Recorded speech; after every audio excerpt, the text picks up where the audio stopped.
So my talk's about motion layout. I'm Mike Scamell. I work at Sky in the UK.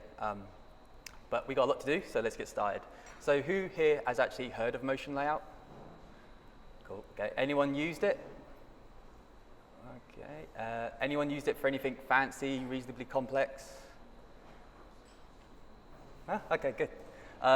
So just a heads up, though, for those who have used it for anything like reasonably complex, this is going to be more of an intro. You might learn some new stuff about motion layout, but what we're going to do is we're going to build something and learn about motion layout along the way. And what we're going to do is a lot to take in. I realize that. There's a lot of code, but in the bottom right-hand corner, or your bottom left-hand corner, sorry, there's a reference to the activities, layouts, and the scenes, which we'll learn about later, which in the repo. So if you want to go back, rewatch the talk, and look at the code, you can do that. Okay, let's get going. This is the animation we're going to be trying to recreate, or most of this animation, close as I could get to.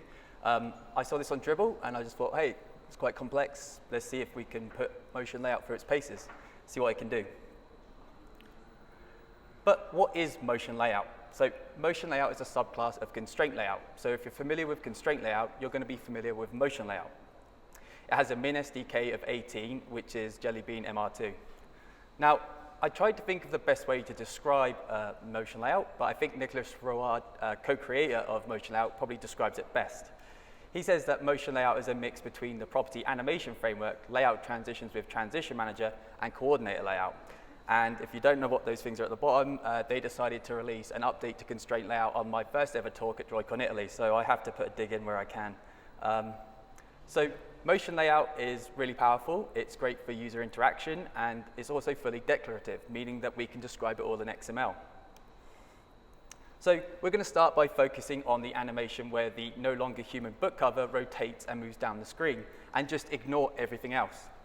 So first we need the book cover, so let's just put that in the constraint layout for now.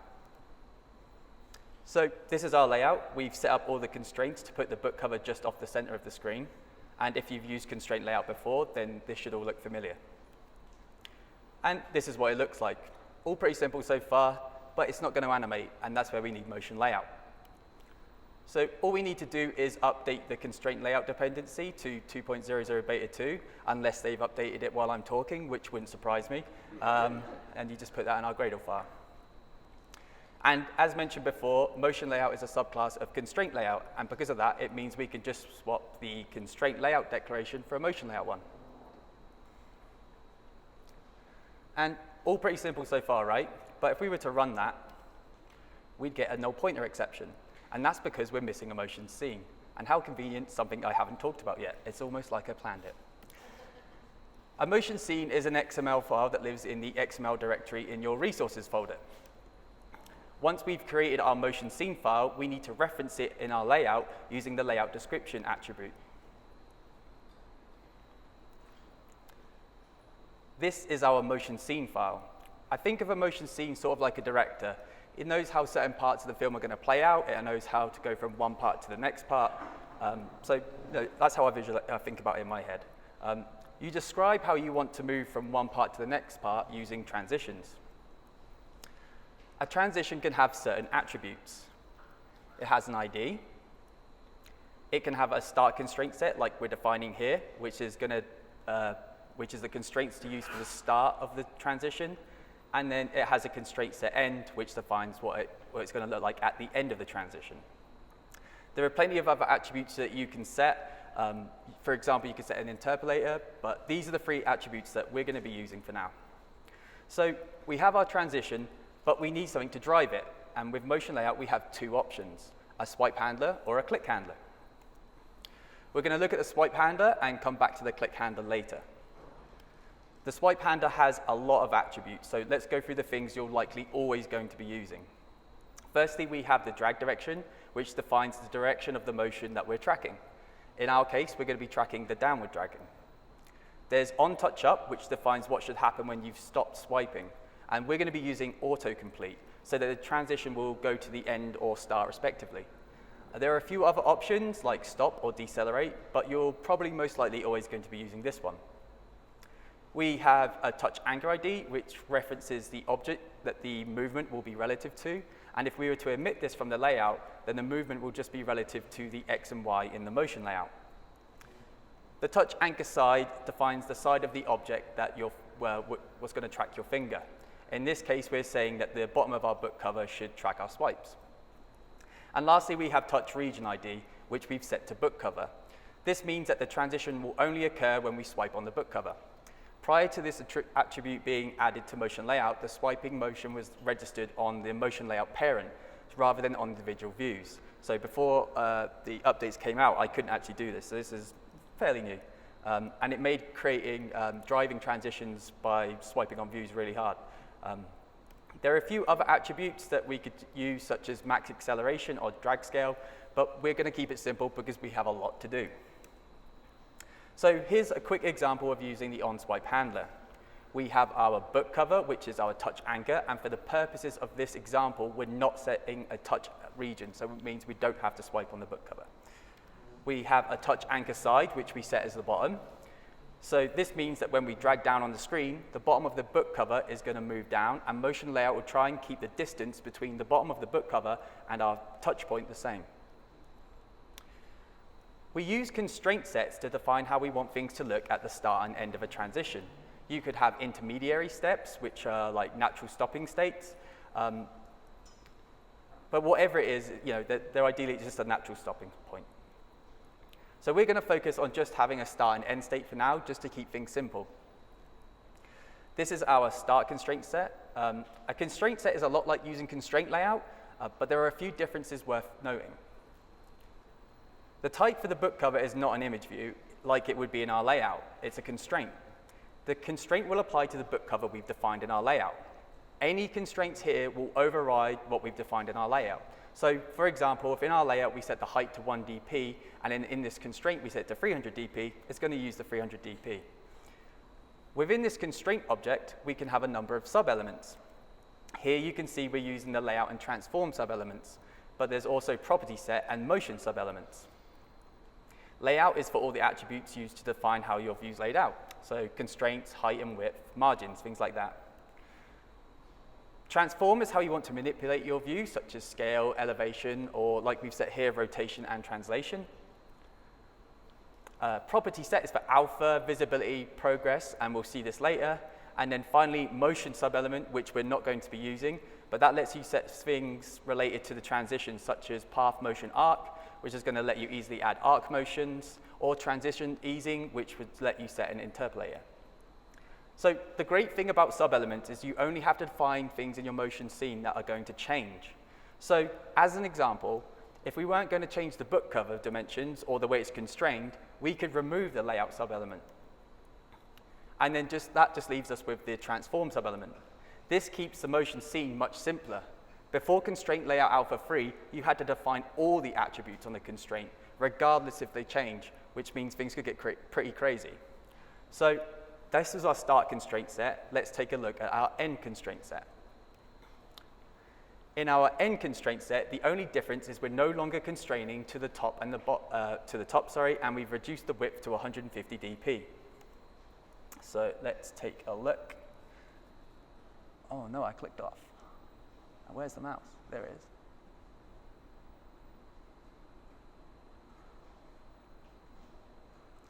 And then, as you can see, you can swipe it down and rotating.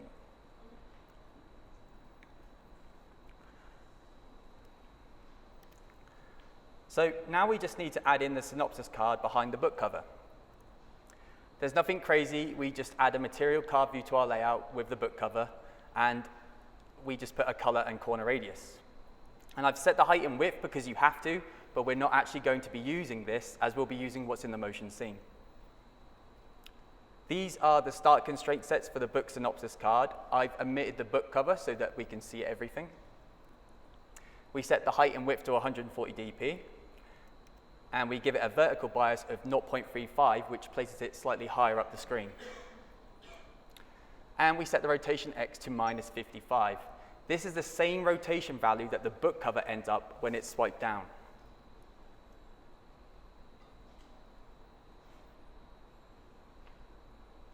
In the end constraint set, we set the height and width to 300 dp, and we set the vertical bias to 0.3, so that the synopsis card moves up slightly during the transition. Lastly, we set the rotation to 0, so that it's flat on screen.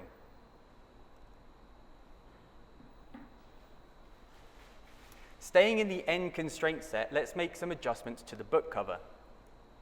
I've added translation Y so that the book cover overlaps the bottom of the synopsis card.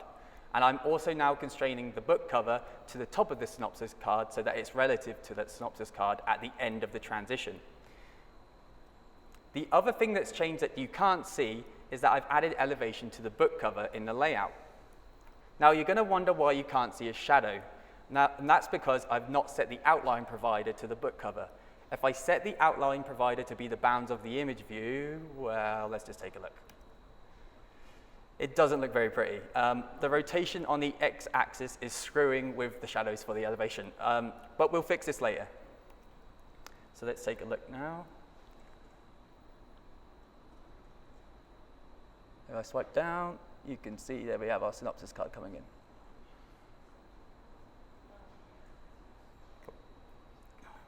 Where's my mouse gone?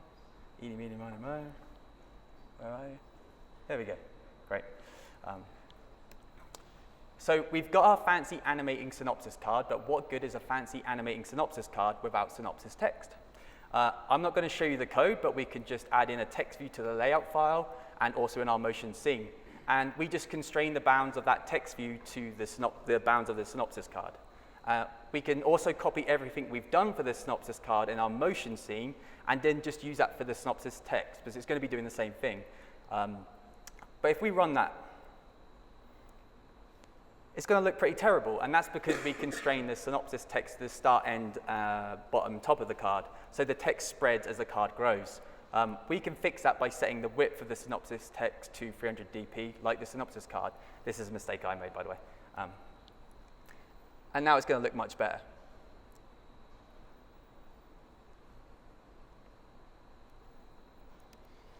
We can still improve it, though. If you look at the original animation, the text fades in partway through the transition. In ours, it starts fading immediately. Is there something that can help us fix that? Of course there is. Let me introduce to you Keyframes. So we normally use constraint sets to represent final states in our apps. We have a start and end state right now, but you could have states in between that are resting states. That is that the scene is stopped, so to speak. For example, we could go start to middle and then middle to end. But what if we only want to change one small thing during our transition? We don't want to have to keep building constraint sets to get these small changes. That's where keyframes come in really handy. They provide lightweight intermediary steps that your animation or transition can go through. Keyframes can be applied to position or attribute values, and there are 5 types of keyframes. KeyAttributes work on changing an attribute at a certain time. Think changing the color of button from 50% of the way through a transition from white to red, for example. You can also set custom attributes, and we'll see that in a bit later. Key position allows you to modify the path a view will take during the transition. We'll explore this more later. Key cycle and key time cycle allow us to add some interesting cyclical effects to our animations and transitions using waves. Think of things such as bouncing or shaking. These things can get quite crazy. If you want to see some demos of this, we're not going to be looking at it today, but go check out the Google I/O talk from Nicholas Road and John Horford. And then key trigger allows you to call a function on a widget at a certain time. So think, for example, of hiding a floating action button on the swipe down. So back to our animation. We're going to be adding a keyframe set to our transition, and within that, we're going to add 2 key attributes that are going to do exactly the same thing. And that's one for the synopsis title and one for the synopsis body text. We set the alpha to 0. This means that when the animation starts, the text is going to be invisible. And we define our frame position as 70, which is going to be 70% of the way through the animation.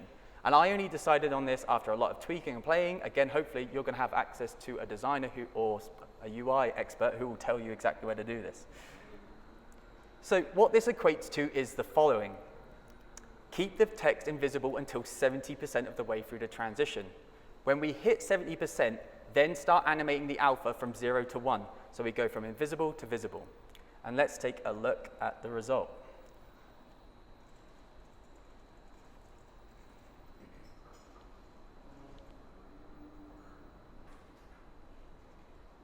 You can see it there fading in right at the last minute. Cool. Okay, now we have to look at the strange liquidy backgrounds in the top left and top right. We need some animated vector drawables to make these strange liquid-like background on the Synopsis card. I'm not going to go into detail how I created this. I don't have time. But if you want to know how I created these, just come see me. I used Shapeshifter and some path animations. But let's just take a quick look at what that looks like.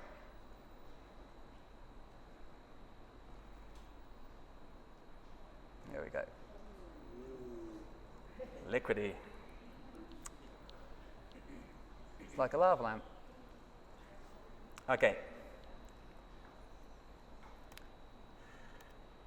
So let's move on to making the second phase of the animation where we go into the detailed view for the book. We're going to leave the first part, just put that to one side, and take the Synopsis card with us and just create a whole new layout. And we're going to do this just to break it down and make it easier to understand. Here we've added in the book Synopsis card to our new layout, and this is going to be the starting point for our next scene. In the animation, the Synopsis card becomes the header for the detailed screen, with the text fading out and the rounded corners of the card becoming square. So going from the card to the header is simple enough. In our start constraint set for our new scene, we just reuse the constraint for the Synopsis card from the first scene. So we just bring that over.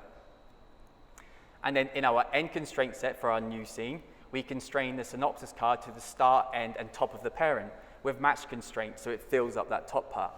I've added a constraint dimension ratio of 16:9 just to get some nice proportions. And then finally, we set the elevation to 8 dp, so we can let some text scroll underneath later, but we'll see that. Lastly, we're going to need a new transition and a new way to drive this new scene. For the first scene, we were using a swipe handler. In this one, we're going to be using a click handler. So a click handler needs a click action.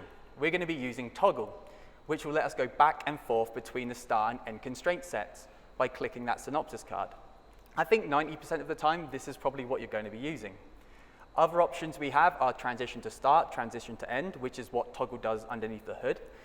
There are two others, which are jump to start and jump to end, which I think you can imagine what they do.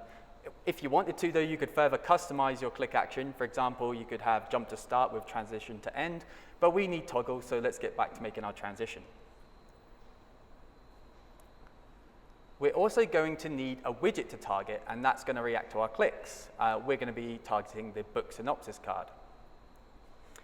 There's one new addition to our transition, and that's a duration. Unlike the swipe handler, which is driven by us swiping on the screen, the click handler operates on time. I decided on 1 second, which is probably a little too long for a regular app, but I'm using it to emphasize the demo. So let's take a look at what we have now. And it looks pretty good, right? But we forgot about the card corners, so let's go fix them. And how can we fix them? We can use custom attributes. A custom attribute helps when we might be using a specialized widget, like in our case, a material card view. Some widgets may have specialized attributes, so it makes sense that we can specify them ourselves. Not all views have a radius attribute, so that's why we need to specify a custom attribute. Things like rotation might apply to all views, so that's why you don't need to add a custom attribute for it. We can use any attribute as long as there is a getter and setter prefix for it, and the value type is one of the following: an integer, boolean, float, string, pixel, color value, or color drawable. If you set a custom attribute, you must set it in both the start and the end constraint set. And if you remember, I mentioned earlier that KeyAttributes can also take a custom attribute, so you can use any that I've just mentioned to change something at a certain time. So in our start constraint set, we set a custom attribute on the book Synopsis card for the radius, and we just set the initial value to 16 dp. Remember, this is going to be used over anything that we've set in our layout, and I only mention it because when I started out, this tripped me up way too many times.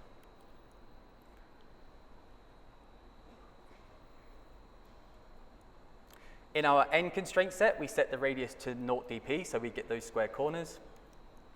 And we can now take a look at our new scene. If I can find the mouse. There it is.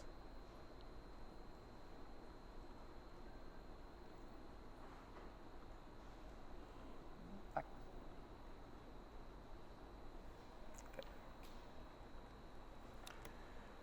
Okay, moving on, let's add the book cover back in and get that animating alongside the synopsis card.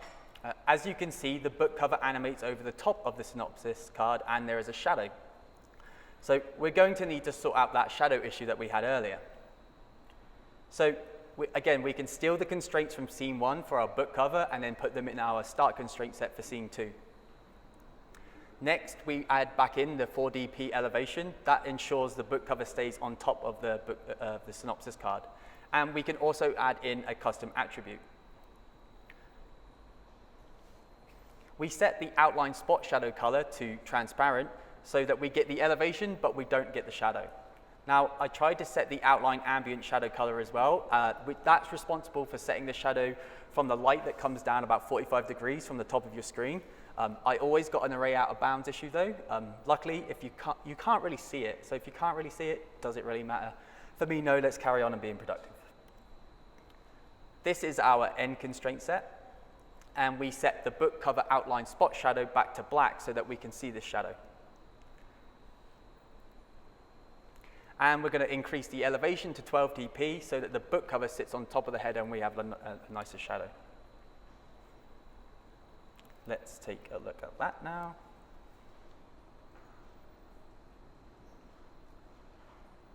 Let's got our book cover back in, and then, yeah, you can see we got that shadow around the edge.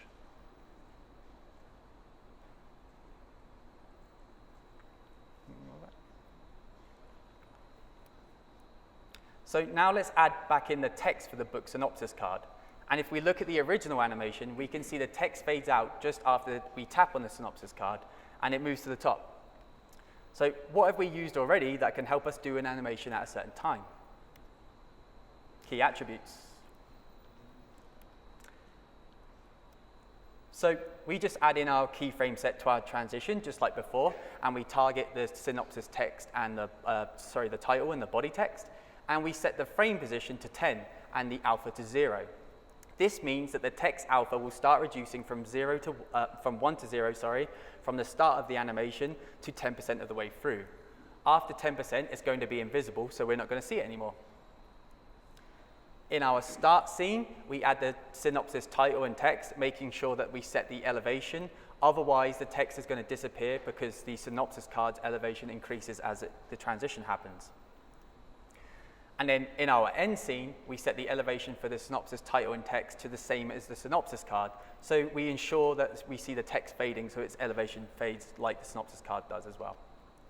We also need to set the alpha to 0.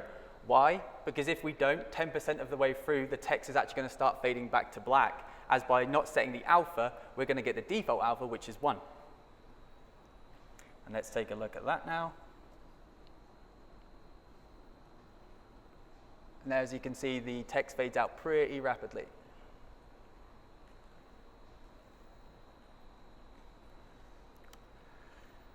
Next, let's add in all the text in the top right-hand corner, the title, and the rating stars. Now, in the original animation, all the text and icons are exposed as the synopsis card goes over the top of it, which is really fancy. We're going to do something a little simpler and just have it slide in and fade from the right. So let's start with the slide in. In our layout, we just constrain all the items to the end of the book cover and to the end of the parent. This means that when our book cover animates to the top of the screen, the items will move inwards from the right. We'll see this in a minute. And you might be wondering why translation 24. Well, in our design, the book cover is ever so slightly overlapping the white space below the header. So this means that if everything that references that or constrains to that book cover will also need to be translated if you want to keep it in line. So we can approach all that stuff in the top right-hand corner. We can approach the fade-in for that the same way we did the synopsis card text earlier. It's just, in this case, we're going to be fading in rather than fading out. In our start constraint set, we set all of the items alpha to 0. So they're going to be invisible at the start. And then in our end constraint set that I'm not going to show, we're just going to set the alpha value to 1 so that we can see it. We set the frame position to 95. As we have the initial alpha value set to 0 in our start constraint set, this key attribute ensures that nothing will change until 95% of the way through, at which point we're going to start fading from 0 to 1. Now, if we run this, we'd have an issue. The liquidy animations in the bottom right is still black, which means we wouldn't be able to see the review quantity text. Now, we can't use MotionLayout to do this, as image views that, the image views that are here in this card view are inside, they're inside of material card view. And a key point here is that MotionLayout can only operate on its direct children. And if anyone can tell me who that is after, we'll become BFFs forever. No one has told me who that is, so I have no friends. A good thing is that MotionLayout has a transition lister. This means that we can use that to listen for progression in the animation and change the color ourselves. It has 4 callbacks: on transition trigger, on transition started, on transition change, and on transition completed. It's a lot of transitions. It's a transition tongue twister. But also provided is a handy abstract class called transition adapter.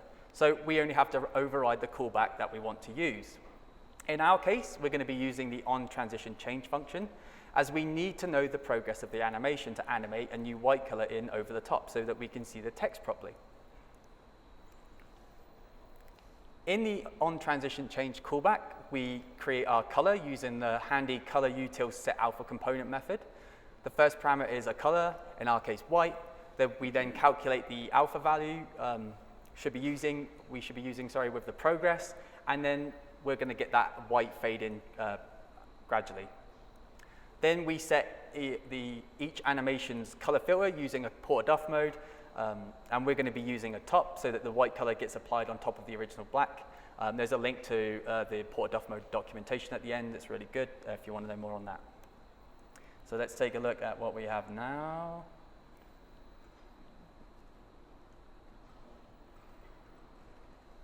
There we go. Fades in, fades out, and we can see that text.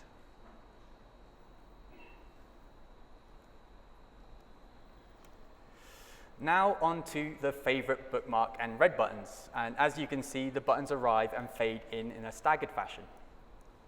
So there's nothing particularly interesting about the 3 buttons in the layout, so I'm not going to show you it. It's just 2 floating action buttons and an extended floating action button from the Material Design Components library. And they're all chained together using constraints. So that should be nothing crazy if you've been using constraint layout. This is the start constraint set. Notice that we've set the alpha to 0, much like the detailed text that we talked about earlier, or the rating stars in the top right. It's the same in the end constraint set, except that we've set the alpha to 1. Again, just like that detailed text. Remember, we have to define the constraints for these buttons in our end constraint set, even if it's only the alpha that is changing. We're going to be following a similar pattern to how we faded in the rating stars in the book title using key attributes, except the frame position that the fade happens in is going to increase with each button so that we get it in a staggered fashion. Let's take a look at that.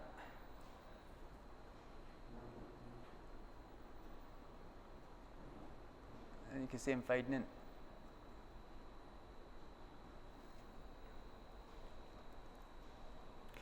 So pretty good so far, right? But there's still a problem. Let's take a look at a slowed down version and just focus on the buttons.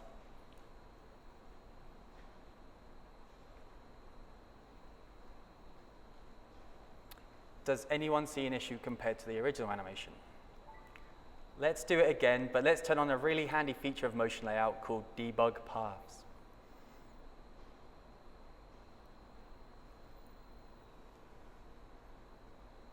So yeah, the buttons don't animate in straight in from the bottom to the top. They animate in diagonally. And that's because they're constrained to the book cover, which at the start is in the center, so the buttons are pushed over to the right. So how did I see those paths? Well, MotionLayout provides a really useful motion debug attribute, which I set to show path, which, as you can imagine, shows the paths. There's also show progress. This gives you the progress of your animation, the current state, and also the frames per second. Or you can turn both paths and progress on with the attribute value show all. So let's get back to fixing the fact that the buttons animate in diagonally and not straight up just like the animation. We're going to focus on the favorite button, as whatever we do for that, we can then apply to the other buttons. So there's a keyframe type that I mentioned earlier that we've not yet used called key position. Key position is going to allow us to modify the path of the buttons at a certain time. Now, key position has a lot of attributes with quite a few different values, and I don't want to overwhelm you, and I don't have time, so we're just going to go through what I've used, and I'm going to give you a little bit of explanation. The blog post links at the end go into way more detail. They're really worth checking out.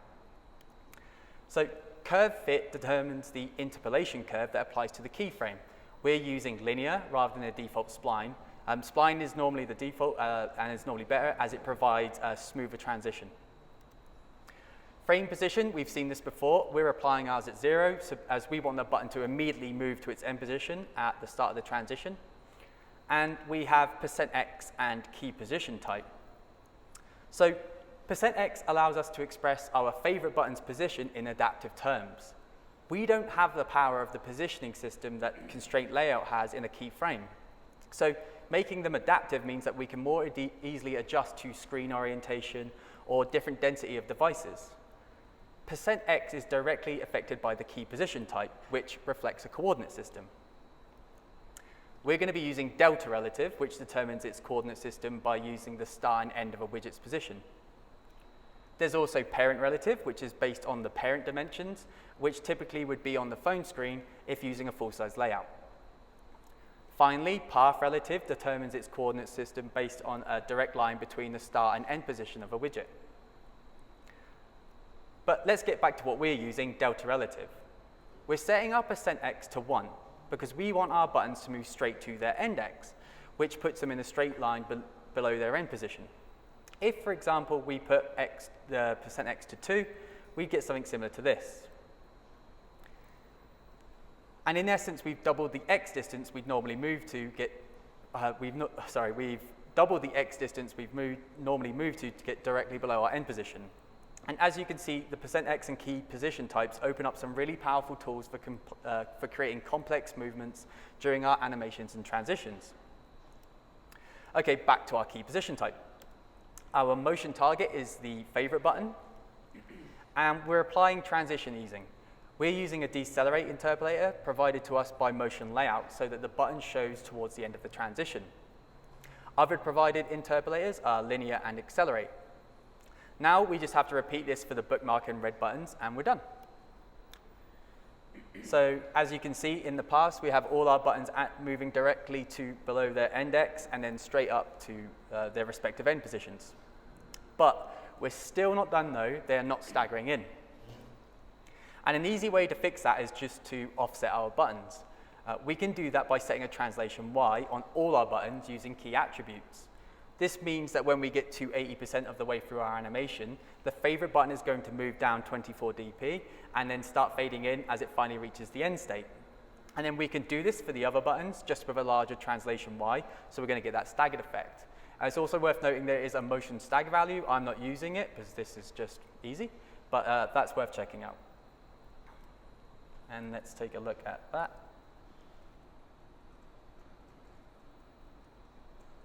And as you can see, the buttons now stagger in and fade in.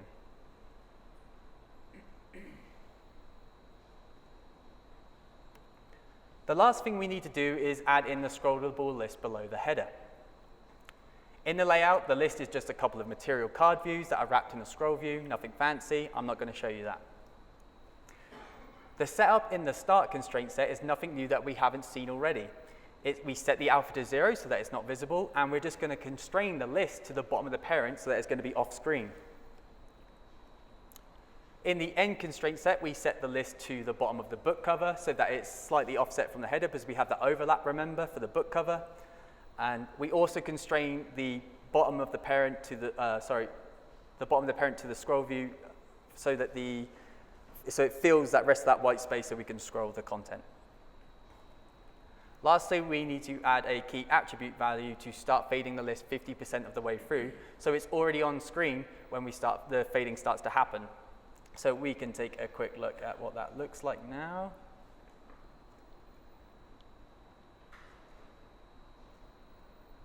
And there you go.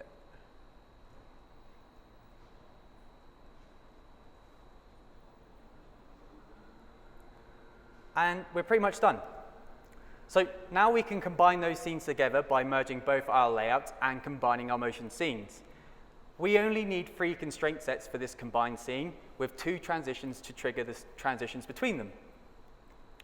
We need 1 transition where we go for when we swipe down the synopsis card, the book cover to show the synopsis card, and this is going to be the transition from going start to middle. The other transition is where we click the synopsis card and go to the book detail screen. This transition is going to be going from the middle to the end. So let's take a look at that now. Let's scroll this list. And there we go. We got our book. That should be black. Ignore that. Pretend it doesn't happen. But you can see it does fade. And we've got both combined scenes. And I can just do that. And then we can get a little bit more complex. We can add in the genre circles, just like the original one, using stuff that I'm not using anything different to what we haven't already used there. Nothing fancy, I promise. And then we can get even further. We could add in books on this either side, and we can then have them flip round and flip, ignore the liquidy whiteness. Shouldn't really say that out loud.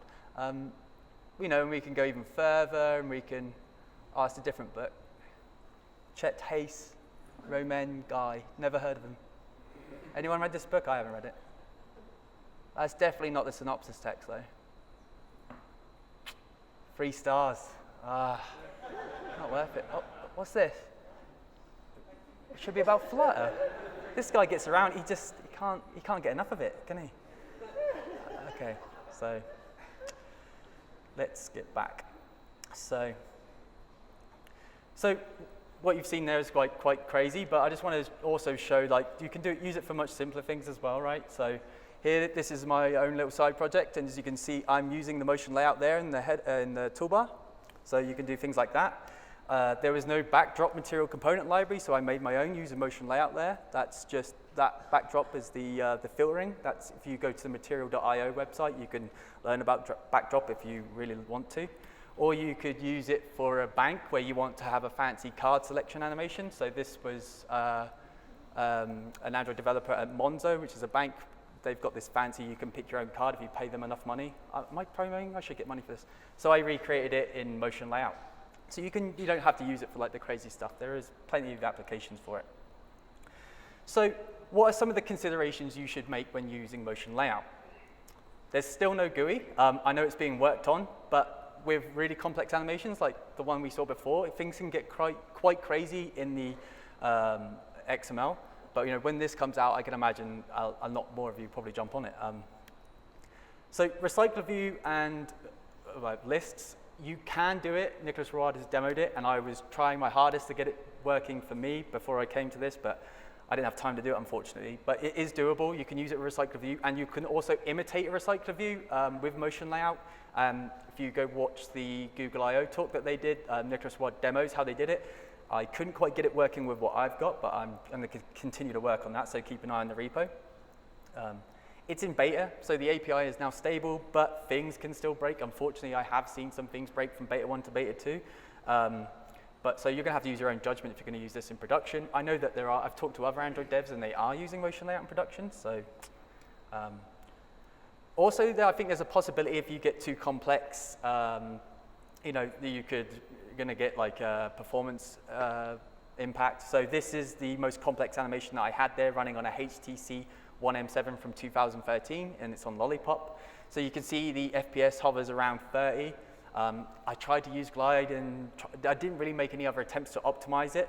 But as I previously mentioned, hopefully Recycler View, all these list things might help that, because I've got animated vector durables running there, a lot of vector durables, and there's also a lot of views. On my Pixel 3, everything runs at 60 FPS. It's not really a motion layout thing, but the tweaking I was doing with all the shadows, that's only available on 28+. So as long as you're not doing any crazy rotation with elevation, you should be fine. So hopefully you've managed to keep up with me. I know there's a lot that's went on there. So we've only just scratched the surface. I know that might seem crazy based on what we've done, but we genuinely have. There's a lot more to motion layout than what I've demoed, which means that you can all go and explore it on yourselves, right? So what are my recommendations? So start out simple. I started out with that book cover rotating down and then gradually added things, more and more things, and just went from there. So keep it easy, don't make it too difficult. If you want to implement an existing project, it might be nicer or easier for you to just start a new project and start adding things there and then bring it back over. It just keep things a little saner, I would imagine. Read the blog posts that I've got links to at the end. They go into a lot more detail. They're going to explore some of the features that we've talked about and also ones that I haven't talked about. Also, if you've got questions, ask Nicholas and John on Twitter. Just make sure to use the hashtag MotionLayout. It's like a bat signal. They've been really good at answering my questions, so I'm sure if you've got any, they'll answer yours too. Take advantage of apply changes. So if anyone doesn't know, apply changes replaces instant run. And I know everyone hates instant run, right? But apply changes, I've been using it regularly, and I have had minimal issues, even with my side projects. And obviously you can imagine if you do a motion layout in an empty project, this is just going to work perfectly, and you're going to get those changes instantly and not have to wait so long. And lastly, just have fun. I don't know about you, but I rarely get time to do animations and transitions at my company. They always seem to come last, if at all. I'm sure you've all been in the same boat. So try to find a couple of hours, go hit up Dribble, or try and use your imagination, and then just have fun and go play with it. Thank you.